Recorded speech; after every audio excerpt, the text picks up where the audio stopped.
let's talk about that. So do you still believe that Remain in Mexico was not very successful?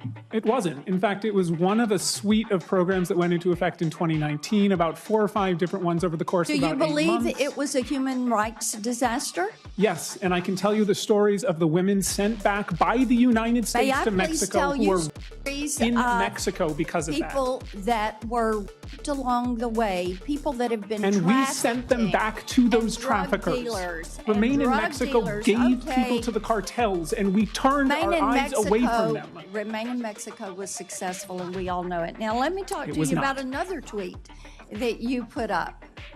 There are not 320,000 missing children. That's correct. That number is a false interpretation of a DHS OIG report that said that 32,000 people who entered as unaccompanied children from 2019 to 2023 were ordered deported for missing court, and ICE failed to file charging documents for 291,000 more. That's right. That's an accurate description of the OIG report. This is a human rights disaster because what we have heard is the DHS Inspector General, and what they have testified is that they found 32,000 migrant children did not show up for their court date, and an additional 291,000 migrant children never received notices to appear. That's correct. That's what my tweet said. So it isn't your testimony